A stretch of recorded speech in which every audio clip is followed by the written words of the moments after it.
Hi friends, welcome back to Manassu creations YouTube channel. ನೋಡಿ, ಇವತ್ತು ನಾನು ಒಂದು ಒಳ್ಳೆ ಎಗ್ ರೈಸ್ ಹೇಗೆ ಮಾಡೋದು ಅಂತ ವಿಡಿಯೋ ಮಾಡ್ತಾ ಇದ್ದೀನಿ. ಸೊ ಇದು ತುಂಬ ಚೆನ್ನಾಗಿರುತ್ತೆ, ಲಂಚ್ ಬಾಕ್ಸ್ಗೂ ಚೆನ್ನಾಗಿರುತ್ತೆ ಮತ್ತು ಬ್ರೇಕ್ಫಾಸ್ಟ್ಗೂ ಚೆನ್ನಾಗಿರುತ್ತೆ ಮತ್ತು ಸಾಯಂಕಾಲ ಟೈಮು ಚಿಕ್ಕದಾಗಿ ಏನಾದ್ರು ಹೊಟ್ಟೆ ಹಸಿತಾ ಇರುತ್ತೆ ಅಲ್ವಾ, ಟೀ ಟೈಮ್ಗೆ. ಸೊ ಆ ಟೈಮಲ್ಲಿ ಕೂಡ ಮಾಡ್ಕೊಂಡು ತಿನ್ನೋಕ್ಕೆ ತುಂಬ ಚೆನ್ನಾಗಿರುತ್ತೆ. ಇದು ಉಳಿದಿರೋ ಅನ್ನದಿಂದ ಕೂಡ ಮಾಡ್ಕೋಬೋದು ಈ ಎಗ್ ರೈಸ್ನ. ಸೊ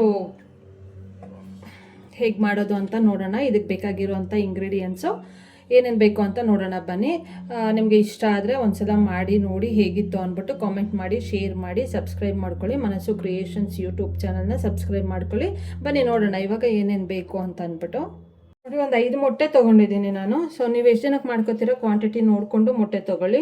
ಚಿಕ್ಕದಾಗಿ ಕಟ್ ಮಾಡಿರೋವಂಥ ಈರುಳ್ಳಿ ಉದ್ದುದ್ದಕ್ಕೆ ಇರಬೇಕು, ಮತ್ತು ಕ್ಯಾಪ್ಸಿಕಮು, ರುಚಿಗೆ ತಕ್ಕಷ್ಟು ಉಪ್ಪು, ಮತ್ತು ಚಿಲ್ಲಿ ಪೌಡರು, ಮತ್ತು ಇದು ಬೆಳ್ಳುಳ್ಳಿ ಚಿಕ್ಕದಾಗಿ ಬೇಕಾದ್ರೂ ಕಟ್ ಮಾಡ್ಕೊಳ್ಳಿ, ಇಲ್ಲಾಂದರೆ ತುರುಬಿ ಇಟ್ಕೊಂಡಿದ್ದೀನಿ ನಾನು.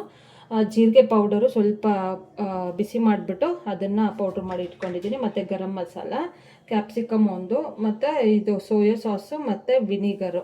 ಸೊ ಇದು ಮೇನ್ ಅಂದರೆ ಸೀಕ್ರೆಟ್ ಇಂಗ್ರೀಡಿಯೆಂಟ್ ಅಂತಲೇ ಹೇಳ್ಬೋದು.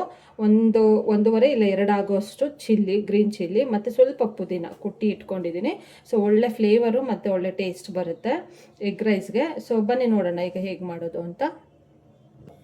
ನೋಡಿ, ಒಂದು ಬಾಣಲಿಯಲ್ಲಿ ಎಣ್ಣೆ ಹಾಕಿ ಇಟ್ಕೊಂಡಿದ್ದೀನಿ, ಒಂದು 5-6 ಸ್ಪೂನ್ ಆಗೋಷ್ಟು.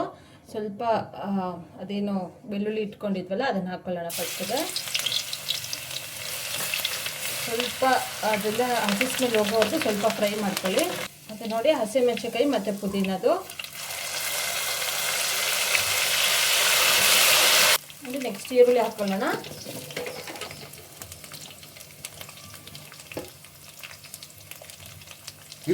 ನೋಡಿ, ಈರುಳ್ಳಿ ಸ್ವಲ್ಪ ಗೋಲ್ಡನ್ ಬ್ರೌನ್ ಬರೋವರೆಗೂ ಫ್ರೈ ಮಾಡ್ಕೊಳ್ಳಿ. ನೋಡಿ, ಈರುಳ್ಳಿ ಹಾಕ್ಕೊಳ್ಳಿ. ಈಗ ಗೋಲ್ಡನ್ ಬ್ರೌನ್ ಬರೋವರೆಗೂ ಚೆನ್ನಾಗಿ ಫ್ರೈ ಮಾಡಬೇಕು. ನೋಡಿ, ಈಗ ಕ್ಯಾಪ್ಸಿಕಮ್ ಹಾಕ್ಕೊಳ್ಳೋಣ.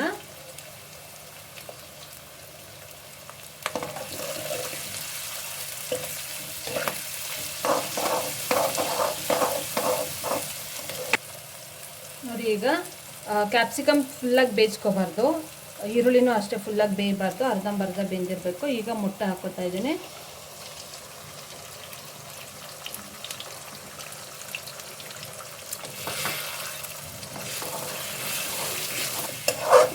ನೋಡಿ, ಮೊಟ್ಟೆನ ಈಗ ಒಂದು 70% ಆಗುವಷ್ಟು ಫ್ರೈ ಮಾಡ್ಕೊಳ್ಳಿ. ನೋಡಿ, ಸ್ವಲ್ಪ ಉಪ್ಪು ಹಾಕೊಳ್ಳೋಣ. ಅನ್ನ ಮಾಡಿ ಆರಕ್ಕೆ ಇಟ್ಕೊಂಡಿರಿ. ಸೊ ಈಗ ಉಪ್ಪು ಹಾಕ್ಕೊಂಡು ಸ್ವಲ್ಪ ಫ್ರೈ ಮಾಡಿ.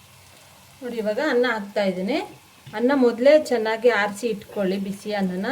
ಇಲ್ಲ ತಂಗ್ಳನ್ನ ಇದ್ರೂ ಪರವಾಗಿಲ್ಲ. ಸೊ ಉದ್ರುದ್ರಾಗಿ ಮಾಡ್ಕೊಳ್ಳಿ ಅನ್ನ.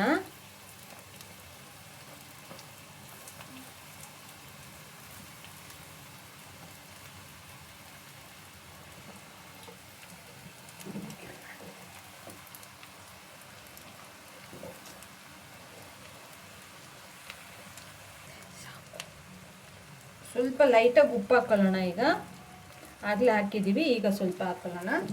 ಮತ್ತು ಚಿಲ್ಲಿ ಪೌಡರು ನೀವು ಖಾರ ನೋಡ್ಕೊಂಡು ಹಾಕ್ಕೊಳ್ಳಿ. 1-2 ಸ್ಪೂನ್ ಹಾಕ್ಕೋತಾ ಇದ್ದೀನಿ ನಾನು. ಜೀರಾ ಪೌಡರು 1 ಸ್ಪೂನು, ಮತ್ತು ಗರಂ ಮಸಾಲ 1 ಸ್ಪೂನ್ ಹಾಕ್ಕೊಳ್ಳೋಣ. ಮತ್ತು ಸಾಸಸ್ ಹಾಕ್ಕೊಳ್ಳೋಣ. ಈಗ ನೋಡಿ, ವಿನಿಗರು 1 ಸ್ಪೂನ್ ಹಾಕೊಳ್ಳೋಣ.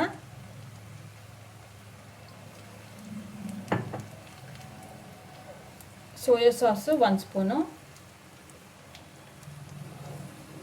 ಸೊ ಈಗ ಹಾಕ್ಬಿಟ್ಟು ಎಲ್ಲನೂ ಒಂದ್ಸಲ ಚೆನ್ನಾಗಿ ಮಿಕ್ಸ್ ಮಾಡಿ.